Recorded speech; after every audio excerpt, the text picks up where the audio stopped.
Сайн байна уу? Сайн байна уу? Улаанбаатар нэвтрүүлгийн эрүүл мэндийн булангаар өнөөдөр Монгол Хүндээ эмнэлгийн мэдрэлийн эмч Мичтмаа миний би нурууны өвдөлтийн талаар та бүхэндээ зөвлөгөө мэдээлэл хүргэнэ. За нурууны өвдөлт нь ихэвчлэн булчин, шөрмөс, нурууны дискний гаралтай өвдөлт ихэвчлэн байдаг.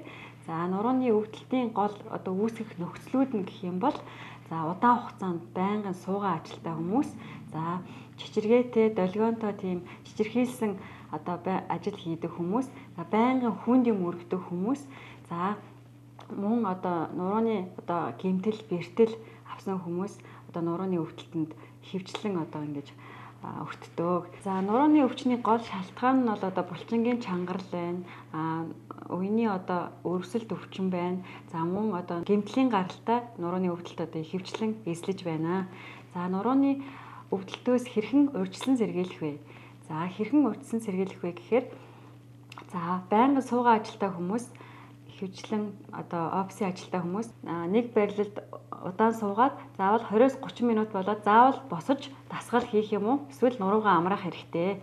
За хоёрдугаарт нь биеийн илүүдэлтэй хүмүүс ихэвчлэн нурууны өвдөлтөнд маш их нөлөөлдөг. Ялангуяа хэвлийн хэсгийн тархалт нь бүслэгийн хэсгээр очих ачааллыг нэмэгдүүлдэг учраас биеийн жингээ аль болох тогтмол байлгах хэрэгтэй. За мөн өрөвсөл сэтрэгч буюу тийм хоол хүнснээс зайлсхийх. Энэ нь шарсан, хуурсан хоол хүнс, газтай, ундаа гэх мэтээс аль болох зайлсхийх шаардлагатай. За мөн маш сайн унтаж амрах хэрэгтэй. За маш сайн унтаж амрах нь бүх биеийн булчинг сулруулж мөн нурууны булчинд нөлөөлдөг байгаа. Тийм учраас унтах нь нурууны өвчлөлт үүсгээс бас урьдчилан сэргийлдэг. За хэрвээ таны нуруу өвддөг бол нэгдүгээрт бол маш сайн сунгалтын дасгал, за мөн нурууны йог, мөн усан бассейгаар хичээллүүл илүү үр дүнтэй. За мөн биеийн жингээ аль болох нэмэгдүүлэхгүй байх тал дээр анхаарах хэрэгтэй. За мөн өрөвсөл сэтрэгч хоол хүнс буюу шарсан, хуурсан, өөх тостой хоол хүнс, ялангуяа газтай, ундаа зэргээс аль болох зайлсхийх хэрэгтэй. За мөн шөнийн 7-оос 8 цаг маш сайн унтаж амрах хэрэгтэй. За нурууны өвдөлтийн хувьд дискний гаралтай өвдөлт хөвчлэн тохиолдож байгаа. За дискний цүлхийлт маш их хүндэрсэн хойно дискний цүлхийлттэй болон мэдрэл дагсан өөрчлөлттэй үед нь хөвчлэн хүмүүс үзүүлж байна. Тэгэхээр хэрвээ та нуруу өвддөг бол эхлээд мэдрэлийн эмчит үзүүлж шаардлагатай шинжилгээ буюу эрентген болон МРА шинжилгээг хийх шаардлагатай. За мэдрэлийн эмч өөрийн ерөнхий үзлэгээ хийгээд тэгээд шаардлагатай шинжилгээг төлөвлөөд тэгээд эмчилгээ хийддэг.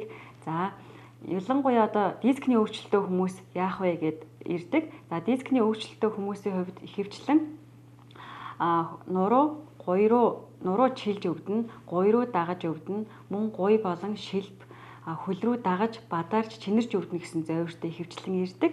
Тэгэхээр энэ өвдөлт маань диск маань цүлхийлттэй болон диск хагарсантэй, диск урагдсан тохиолдолд эдгээр шинж тэмдгүүд илэрдэг. Тэгэхээр эхний ээлжинд мэдрэлийн эмчит үзүүлээд шаардлагатай тохиолдол буюу дискний цүлхийлт мэдрэлээ дагсан буюу нугастай ойрхон зайтай болсон хүндэрсэн үед заавал нуруу нугасны мэс цэцлийн эмчээс зөвлөгөө авнаа. За хөнгөн хэлбэрийн буюу булчингийн чангарлаас болсон нурууны өвдөлттэй бусад нурууны өвдөлтийн үед физик болон сэргээн засах эмчилгээ, давхар хөдөлгөөн засал эмчилгээ, мөн эмийн эмчилгээ хийгддэг байгаа. За диск маань цүлхийлт нэлийн хүнд зэргээр цүлхийсэн мэдрэлээ дарсан нугастай ойрхон зайтай үед заавал нуруу нугасны мэс цэцлийн эмчит үзүүлээд хагалгаанд орох шаардлагатай байдаг. Тэгэхээр тэрнийг хүмүүс мэдэхгүй зүгээр сэргээн засах болон физик эмчилгээ хийлгээд эсвэл бариа засал хийлгээд хүндрүүлээд яваад идэг. Тэгэхээр мэс цэцлийн заалттай болсон тохиолдолд заавал мэс засал хийгдэж тэр дискийг өөлж авах ч юм уу мэдрэл чөлөөлөх хагалгаа хийгдснээр буцаад хэвийн амьдралдаа орох боломжтой болдог. За хэрвээ таны нуруу өксөлгийн хэсгээрээ чилж өвддөг, мөн мэдрэл дагалж буюу өгзөг болон гуй руу, шилб рүү бадарч чинэрж өвддөг бол Монгол Хүндээ эмнэлгийн мэдрэлийн эмчит үзүүлэх боломжтой. Мөн манай эмнэлэг Солонгос дахь хувиндаа эмнэлгийн ким хүн буюу нуруу нухсны мэдсэслийн эмч ирж одоо шаардлагатай тохиолдолд нурууны мэдрэлийн блок эмчилгээг хийгддэг байгаа.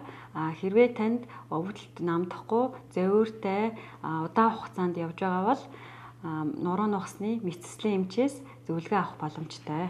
За өнөөдрийн эрүүл мэндийн булангаар Монгол хүндээ эмнэлгийн мэдрэлийн эмч нурууны өвдөлтийн талаар одоо зөвлөгөө мэдээлэл хүргэлээ. Баярлалаа.